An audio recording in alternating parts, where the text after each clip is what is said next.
పిడి యాక్ట్పై అక్రమంగా అరెస్టు అయిన సిపిఎం నాయకుడు అప్పలరాజు విడుదల అయ్యారని సిపిఎం రాష్ట్ర కార్యదర్శి వి. శ్రీనివాసరావు తెలిపారు. శుక్రవారం సిపిఎం కార్యాలయంలో నిర్వహించిన మీడియా సమావేశంలో ఆయన మాట్లాడుతూ మన అనకాపల్లి జిల్లా ప్రధాన కార్యదర్శి అయిన ఎం. అప్పలరాజును రాష్ట్ర ప్రభుత్వం డిసెంబర్ 24వ తేదీ నాడు పీడీ యాక్ట్ పెట్టి అరెస్టు చేసి విశాఖ సెంట్రల్ జైల్లో నిర్బంధించడం జరిగింది. అప్పలరాజుపై 19 కేసులు ఉన్నాయని ప్రజలను రెచ్చగొడుతున్నాడని ఈ కేసులు పెట్టారు.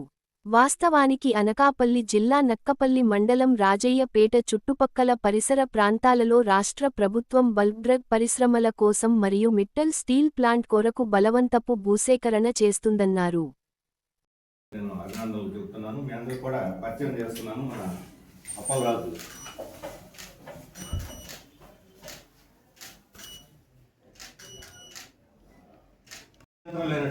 ప్రభుత్వం ఆయన్ని ఈరోజు విడుదల చేసింది.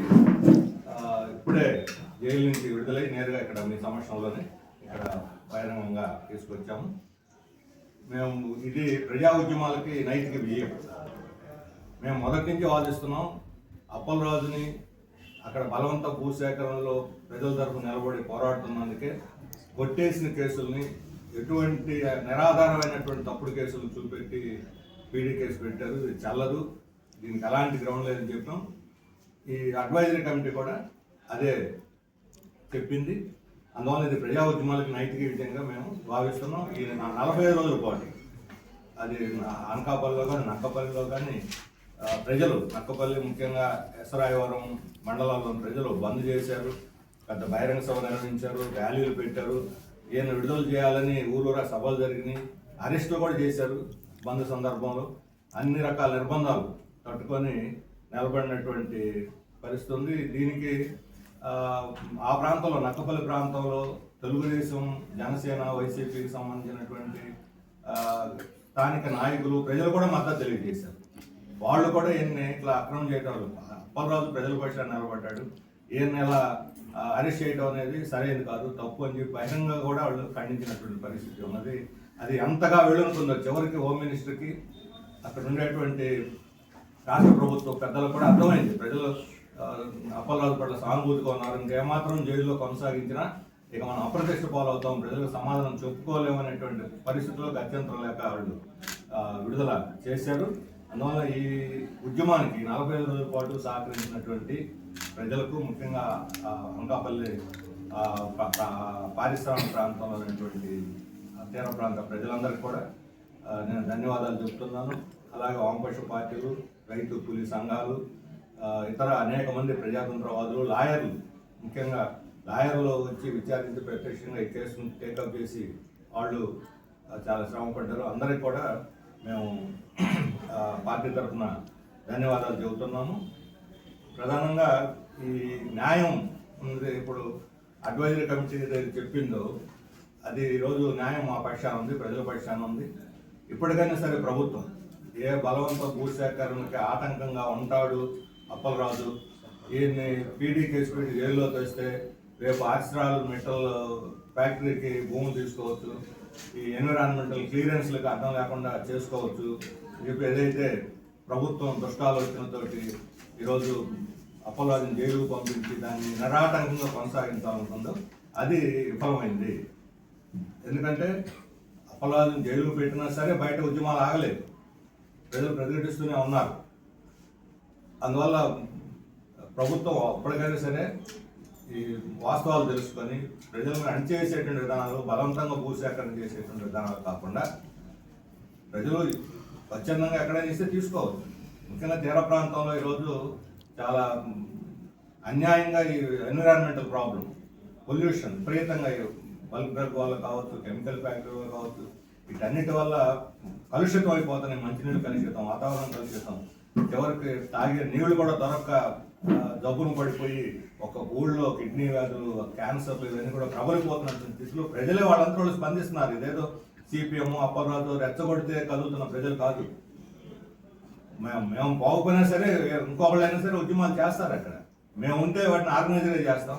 ఎవరు నాయకత్వం, సరైన నాయకత్వం లేకపోతే వాళ్ళకి తోచిన పద్ధతిలో ఎక్కడ పడితే చేస్తారు.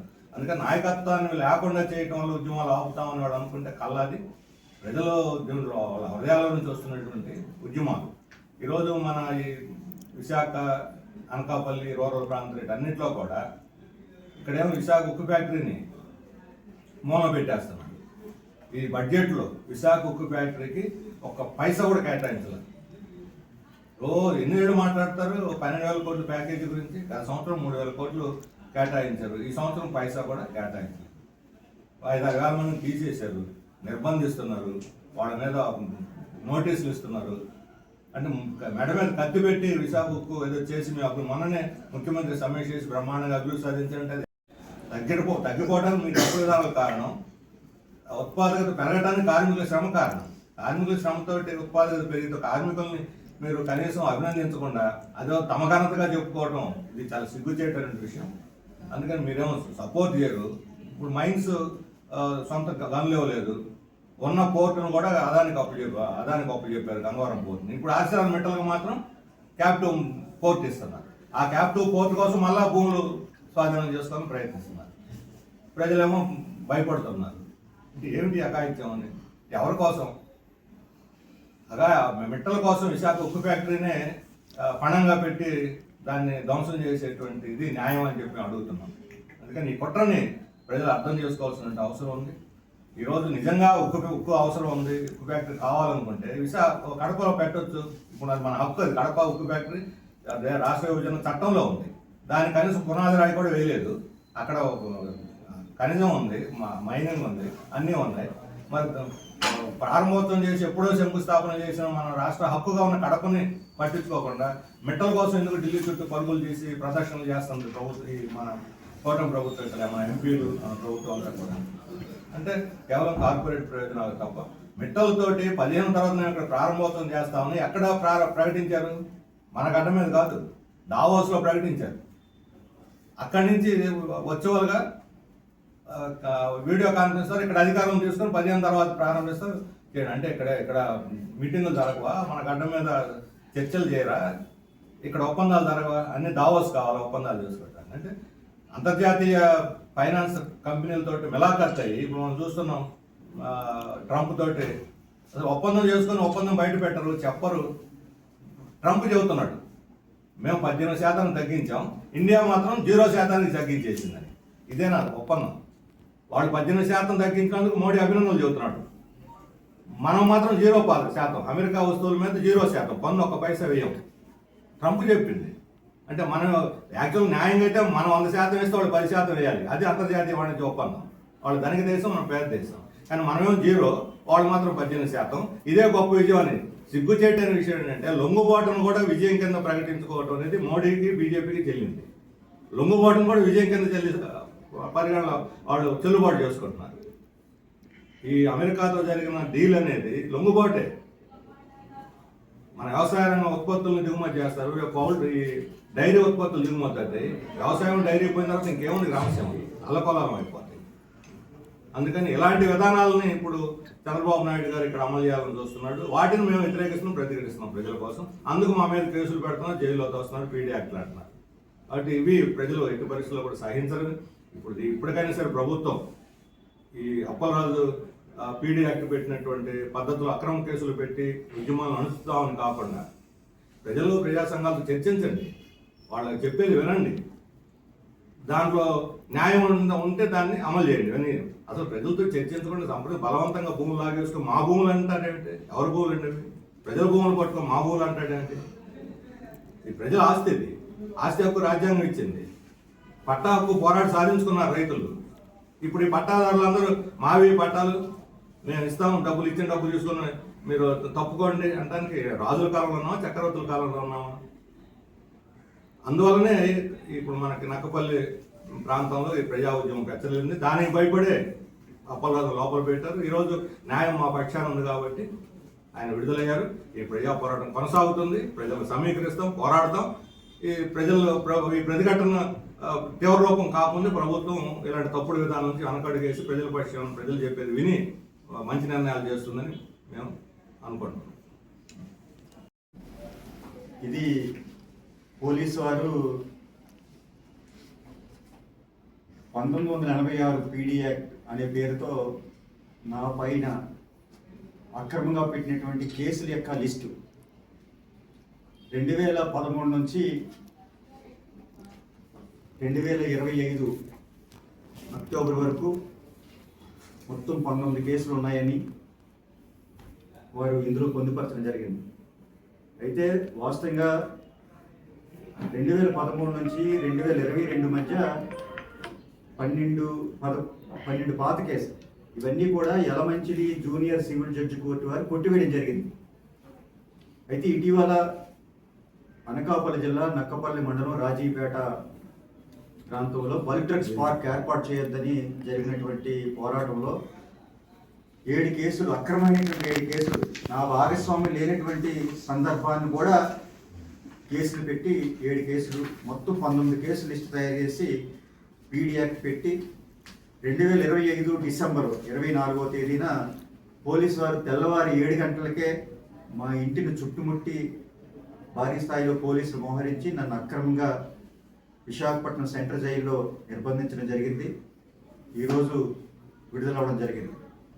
అయితే 2026 జనవరి 30వ తేదీన అడ్వైజరీ కమిటీ బోర్డు మీటింగ్ అయింది. ఆ మీటింగ్లో నాకు జరిగినటువంటి అన్యాయాన్ని ఆ బోర్డు మీటింగ్లో పాల్గొన్నటువంటి గౌరవ జడ్జీలకి వివరించడం జరిగింది.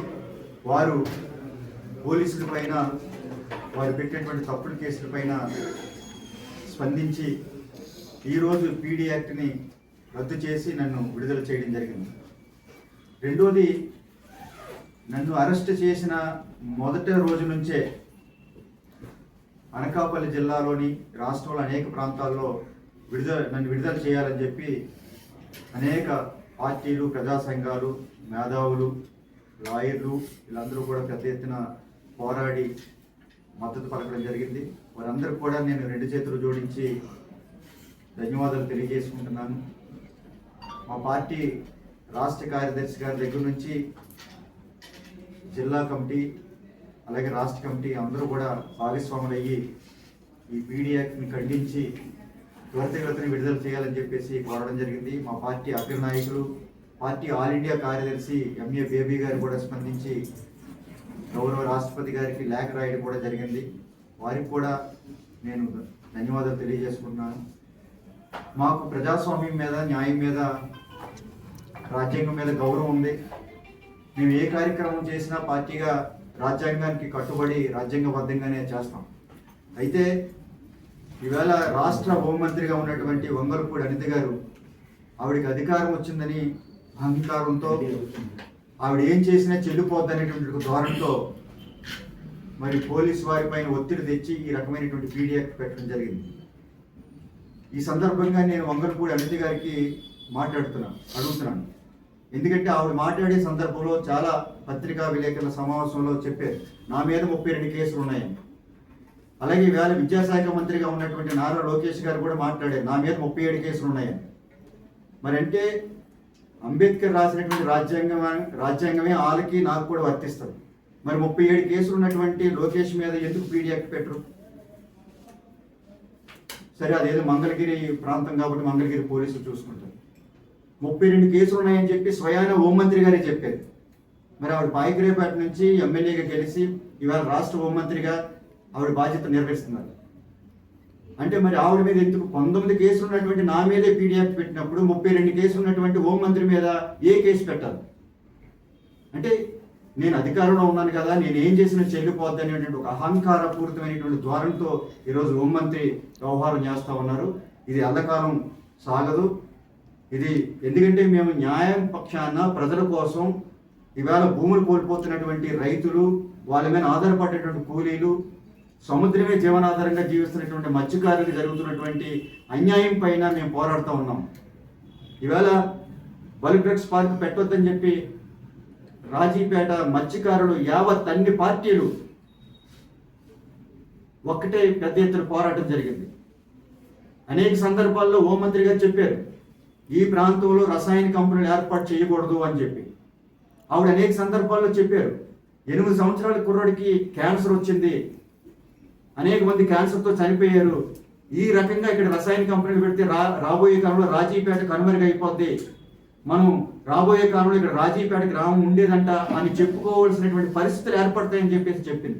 అటువంటి పెద్ద మనిషి ఏ రకంగా నక్కపల్లి మండలంలో బల్క్ డ్రగ్స్ కంపెనీలు ఏర్పాటు చేయిస్తుందని చెప్పేసి సందర్భంగా అడుగుతా ఉన్నాం. అంతేకాదు ఇవాళ Arcelor Mittal Nippon steel plant కి సంబంధించి 2020 ఎకరాలు భూమి ఆల్రెడీ కేటాయింపు చేయడం జరిగింది. ఆ భూములు కోల్పోయినటువంటి రైతులకి, అలాగే ఇప్పుడు 745 కుటుంబాలని ఆ ప్రాంతం నుంచి వేరే ప్రాంతానికి తరలిస్తా ఉన్నారు. ఆ తరలిస్తున్నటువంటి నిర్వాసితులకి నేటికి కూడా 2013 భూసేకరణ చట్ట ప్రకారం న్యాయంగా వాళ్ళకి రావాల్సినటువంటి ప్యాకేజీ ఇవ్వలేదు. మరి ఇది హోంమంత్రి గారికి కనబడదా అని చెప్పేసి అడుగుతా ఉన్నాను. 25 లక్షల రూపాయల ప్యాకేజీ ఇవ్వాలి ప్రతి 18 సంవత్సరాలు నిండినటువంటి కుటుంబంలో ఉన్నటువంటి 18 సంవత్సరాలు నిండిన ప్రతి ఒక్కరికి అని చెప్పేసి మేము అడుగుతూ ఉన్నాం. గతంలో జరిగినటువంటి పోరాటంలో కూటమి నాయకులు కూడా పోరాటంలో పాల్గొనడం జరిగింది. అలాగే స్టీల్ ప్లాంట్ ఏర్పాటు చేయబోయే స్టీల్ ప్లాంట్ లో స్థానికులకి ఉపాధి అవకాశాలు కల్పించాలి, ఉద్యోగ అవకాశాలు కల్పించాలని చెప్పేసి అడిగాం. అడిగితే అది తప్ప? మరి అవకాశాలు కల్పిస్తామని చెప్పి చెప్తా ఉన్నారు. కానీ 2025 సెప్టెంబర్ 27వ తేదీన ప్రజాభిప్రాయ సేకరణ జరిగింది. ప్రజాభిప్రాయ పాల్గొన్నారు.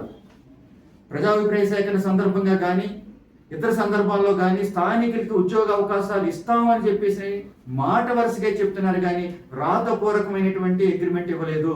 మేము అదే కోరుతా ఉన్నాం. ఎవరైతే భూములు కోల్పోయారో, ఎవరైతే ఇల్లులు కోల్పోతా ఉన్నారో, ఎవరైతే ఉపాధి కోల్పోతా ఉన్నారో వారందరూ కూడా మీరు ఏర్పాటు చేయబోయే స్టీల్ ప్లాంట్ లో 6 కార్డులు వచ్చి పర్మనెంట్ ఉద్యోగాలు ఇవ్వాలి. ఎందుకంటే పరిశ్రమ కోసం వాళ్ళ జీవితాలు త్యాగం చేస్తా ఉన్నారు, భూములు త్యాగం చేస్తా ఉన్నారు, ఇల్లులు త్యాగం చేస్తా ఉన్నారు. ఆ త్యాగం చేసినటువంటి వారిని ఆదుకోవాలని చెప్పేసి మేము అడుగుతా ఉన్నాం. కాబట్టి ఈ రకంగా ప్రజల తరపున, ప్రజల పక్షాన పోరాడుతున్నాం. కాబట్టి పోరాటాలు అణచాలని, కార్పొరేట్ కంపెనీ అయినటువంటి మెట్టలకి భూములు కేటాయింపులు చేయాలని, బలవంతంగా రైతుల్ని బెదిరించి భూములు లాక్కోవాలనేటువంటి దురుద్దేశంతో, కుట్రపూరితమైనటువంటి దురుద్దేశంతో ఇవాళ రాష్ట్ర హోంమంత్రి గారు, జిల్లా పోలీసులు వ్యవహారం చేసి ఈ రకమైనటువంటి అనాగరికమైనటువంటి పీడీ యాక్ట్ పోరాడే వారి మీద మోపడం అనేది సమంజసం కాదు. మా పక్షాన న్యాయం ఉంది, న్యాయం గెలిచింది, పోరాడాం. భవిష్యత్తులో కూడా నిర్వాసితులందరికీ కూడా న్యాయం జరిగే వరకు ఆ ప్రాంతంలో బల్క్ డ్రగ్స్ పార్క్ మేము ఏర్పాటు చేయమని చెప్పేసి ప్రభుత్వం ప్రకటించే వరకు, మత్స్యకారులకు న్యాయం చేసే వరకు, ఇప్పుడు ఎవరైతే భూములు కోల్పోయారో వాళ్ళకి న్యాయం జరిగే వరకు, ఇల్లులు కోల్పోయిన వారికి న్యాయం జరిగే వరకు, ఉపాధి కోల్పోయే వారికి న్యాయం జరిగే వరకు మా పోరాటం కొనసాగుతుంది. ఎంత నిర్బంధం ప్రయోగించినా ఎట్టి పరిస్థితుల్లోని పోరాటాలు ఆగమని చెప్పి ఈ సందర్భంగా తెలియజేసుకుంటా ఉన్నాం.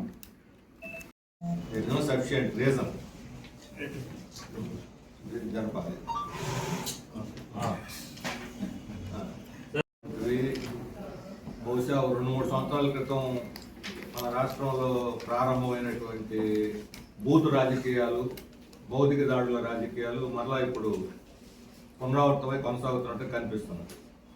రాజకీయాల్లో ఎన్నైనా విమర్శలు చేసుకోవచ్చు, ఎంతైనా ప్రతి సవాళ్ళు విసురుకోవచ్చు, కానీ వ్యక్తిగతంగా ఎవరు నిందించకూడదు. బూతులు కానీ వాళ్ళని కానీ వాళ్ళ కుటుంబ సభ్యులు కానీ, అది ఆ మర్యాద, రాజకీయ మర్యాద అనేది ప్రతి పార్టీ, ప్రతి నాయకుడు పాటించాలి. అది హద్దులు దాటితే అది ప్రజల యొక్క చేత్కారం గురవుతుంది. కానీ ఆ పేరుతోటి భౌతిక దాడులు, అది ఇళ్ల మీద రాంబాబు ఇంటి మీద కావచ్చు, జోగి రమేష్ ఇంటి మీద కావచ్చు, ఇతరులు ఇళ్ల మీద దాడులు చేయటం, ఈ రకమైనటువంటి ఇది కూడా భౌతిక దాడులు ఎట్టి పరిస్థితుల్లో కూడా ఎవరు ఆమోదించరు. ముఖ్యమంత్రి గారు కూడా పరోక్షంగా లాను మీ చేతిలో తీసుకోవద్దని వాళ్ళ కార్యకర్తలను హెచ్చరించినట్టుగా చెబుతున్నారు. కానీ పోలీసులు నిశ్చేష్లై చూస్తూ ఉండిపోతున్నారు. ఇప్పుడు నిన్న తిరుపతిలో మనం చూస్తే మన మోహన్ బాబు యూనివర్సిటీ స్టూడెంట్స్ ఇద్దరిని, ఎస్ఎఫ్ఐ లీడర్స్ అక్బరు, మన వినోద్లను పట్టపగలు కలెక్టరేట్ దగ్గర బౌన్సర్లను పెట్టి కిడ్నాప్ చేసి తీసుకెళ్ళేది. ఇది మన రాష్ట్ర చరిత్రలో లేదు అసలు. అది బీహార్ లాగా ఉంది. బీహార్లోనే జరుగుతుంటాయి ఈ రకంగా పట్టపగలు ఇలాంటి అఘాయిత్యాలు, గోండాయిత్యాలు. ఇంకా రూల్ ఆఫ్ లా ఈరోజు ఉందా? ఇది మౌలికమైన ప్రశ్న. ప్రభుత్వం పరిపాలన మీద బ్రహ్మాండంగా సమర్థవంతంగా పాలిస్తున్నాం అని చెప్పి చెబితే కాదు కదా. రూల్ ఆఫ్ లా ఎక్కడుంది? ఇప్పుడు తిరుపతిలో ఈ ఘటన జరిగిన వెంటనే అక్కడ స్టూడెంట్స్ అందరూ ఉన్నారు, వెంటనే కంప్లైంట్ చేస్తే అక్కడ పోలీసులు స్పందించి తీసుకొని వచ్చారు. కానీ ఘటన జరిగిన తర్వాత పోలీసులు స్పీడ్గా యాక్ట్ చేసి వచ్చారు. అసలు ఘటనలు ఎందుకు జరుగుతున్నాయి? అంత దమ్ము ధైర్యం ఈ గోండాలకు ఎక్కడి నుంచి వచ్చింది? అసలు బౌన్సర్స్ ఎవరని సోకాల యూనివర్సిటీతో వాళ్ళకేం పని? అసలు బౌన్సర్లకు ఏమైనా చట్టపద్ధతి ఉందా? ఈ బౌన్సర్ల వ్యవస్థను పూర్తిగా నిషేధించాలని మేము కోరుతున్నాం. అసలు బౌన్సర్ల వ్యవస్థకు చట్టబద్ధత లేదు. అందుకని ప్రతి ఒక్కళ్ళు పర్సనల్ సెక్యూరిటీ పేరుతో బౌన్సర్స్ని పెట్టుకొని తమను విమర్శించే వాళ్ళను, తమ మీద తమ నిరసన తెలియజేసే వాళ్ళను, ఎక్కడైనా ఏదైనా పేపర్లో ప్రకటన చేస్తేనో వచ్చి వాళ్ళ మీద దాడులు చేస్తామంటే రాష్ట్రం అల్లకొల్లం అయిపోయింది. అందుకని మొత్తం బౌన్సర్ వ్యవస్థనంతా కూడా నిషేధించాలని చెప్పి మేము కోరుతాం. దానికి చట్టబద్ధత లేదు. అందుకని చట్ట పాలనని ప్రభుత్వం వ్యక్తులుగా ఎవరు ఎంత సమర్థులనేది క్వశ్చన్ కాదు, పరిపాలన ఎలా సాగుతున్నది అనేది ప్రశ్న. అందువల్ల రాష్ట్రంలో ఈ రకమైనటువంటి రూల్ ఆఫ్ లాని చేయాలి. ఇప్పుడు అప్పలరాజు లాంటి వాళ్ళని అరెస్ట్ చేయడానికి ఏ రూల్ అడ్డం రాదు, కానీ గోండాలు, రవిడీలు, రేపిస్టులు మాత్రం స్వేచ్ఛగా వదిలేస్తున్నారు. వాళ్ళకి ఏ చట్టం వర్తించదు. ఇది ఈరోజు మనకు కనిపిస్తున్నటువంటి ఇది. అందుకని ప్రభుత్వం రాజకీయ రహితంగా పాలన మీద శ్రద్ధ పెట్టి ఏ పార్టీ వాళ్ళని తప్పు చేస్తే చట్ట ప్రకారం చర్యలు తీసుకోవాలి తప్ప ఒకరికి చట్టంగానే ఒకరికి చట్టంగానే ఇది ఈ రకంగా ఉండటం సరైనటువంటిది కాదని చెప్పి మేము భావిస్తున్నాం. సిట్ వేశారు, సుప్రీంకోర్టు దాన్ని పర్యవేక్షణ చేస్తున్నది. వాళ్ళు 2 ల్యాబులు టెస్ట్ చేయించారు అంటున్నారు. అవన్నీ పత్రికల్లో, మీడియాలో వార్తలు వస్తున్నాయి. అసలు సిట్ రిపోర్ట్ ఏమిటి బయట పెట్టండి. ఇప్పుడు సిట్ రిపోర్ట్ను బయట పెట్టకుండా మళ్ళా కమిటీల మీద కమిటీలు వేసి కాలయాపన చేసి లడ్డు అనేది ఒక వివాదాన్ని దీర్ఘకాలం వివాదం కొనసాగిస్తే దాని చుట్టూ మత రాజకీయాలు. ఇది ఇప్పుడు ఈరోజు చూస్తే కొన్ని పత్రికల్లో హిందూ మతాన్ని జరుగుతున్న అన్యాయం కింద చూపిస్తున్నారు. చేసిన వాళ్ళు హిందువులే, అవినీతి పాల్పడి ఛార్జ్ షీట్ ఎదుర్కొంటున్న వాళ్ళు కావచ్చు, లేకపోతే ఈరోజు ట్రాన్స్ఫర్లు చేసిన వాళ్ళు కావచ్చు. వీళ్ళంతా ఎవరు? ఇప్పుడు సింగాలు ఆయన్ని ట్రాన్స్ఫర్ చేసేసారు. వైసీపీ ఉన్నప్పుడు బీజేపీ వాళ్ళు ఆయన్నే పెట్టించారు, టీడీపీ వచ్చిన వాళ్ళు కూడా బీజేపీ వాళ్ళు ఆయన పెట్టించారు. ఆర్ఎస్ఎస్ క్యాండిడేట్ కాని వాళ్ళు ఎవరని ఆయన ట్రాన్స్ఫర్ చేస్తే తప్పు అయిపోద్ది. సిట్ స్పష్టంగా పలానోళ్ళు పలానా అధికారులు. ఇప్పుడు ఈరోజు మన పేపర్లోనే వచ్చింది, ఒక అధికారిని చర్య తీసుకోమని పేరు ఏదో పెట్టి వాళ్ళు చర్య తీసుకుంటే మా డిపార్ట్మెంట్లోనే అధికారి లేడని చెప్పేశారు. ఇది చాలా ఆశ్చర్యం. డిపార్ట్మెంట్లో లేని అధికారి పేరు సిట్ ఎలా చెప్పింది? సిట్టు చెప్పిన పేరు మా డిపార్ట్మెంట్ లేని వాళ్ళే చెబుతారు. ఏమిటి అసలు? అందుకని ఇవన్నీ కూడా అనేక ప్రశ్నలు ప్రజల ముందు మెదులుతుంది. ఎందుకంటే ఫ్యాక్ట్స్ ఏంటన్నది ప్రజల ముందు పెట్టాలా. సిట్టు నివేదిక ఆధారంగా చర్యలు తీసుకోండి, చట్టబద్ధంగా చర్యలు తీసుకోండి. మళ్ళా కమిటీల మీద కమిటీలు వేసి ఈ వాదాన్ని ఎలా కొనసాగించి మత విద్వేషాలు పెంచడానికి, ప్రజల మధ్య అనైక్యత సృష్టించడానికి పద్ధతి బీజేపీ ఎజెండాని తెలుగుదేశం తన సొంత అజెండాను పక్కన పెట్టి ప్రజలు తీర్పిచ్చిన తెలుగుదేశం అనుకోవాలంగా. కానీ తెలుగుదేశం రోజు తన అజెండాను పక్కన పెట్టి బీజేపీ ఎజెండాని ఎత్తికెత్తుకుంటుంది. ఇది ప్రమాదం రాష్ట్రంలో. బీజేపీ ఆర్ఎస్ఎస్ ఎజెండాని తెలుగుదేశం అమలు జరిపితే తెలుగుదేశం అడ్రస్ లేకుండా పోతుంది. అది వాళ్ళు గుర్తుంచుకోవటం మంచిది. కానీ ఈ వివాదాన్ని సిట్ నివేదికను బహిరంగపరిచి దాని ఆధారంగా చర్యలు తీసుకోవాలి, చట్టబద్ధమైన చర్యలు తప్ప కమిటీల మీద కమిటీలు వేసి దీన్ని సాగదీసి ప్రజల్లో అనవసరమైనటువంటి విద్వేషాలను పెంచడానికి తోడ్పడొద్దని చెప్పి రాష్ట్ర ప్రభుత్వాన్ని కోరుతున్నాను.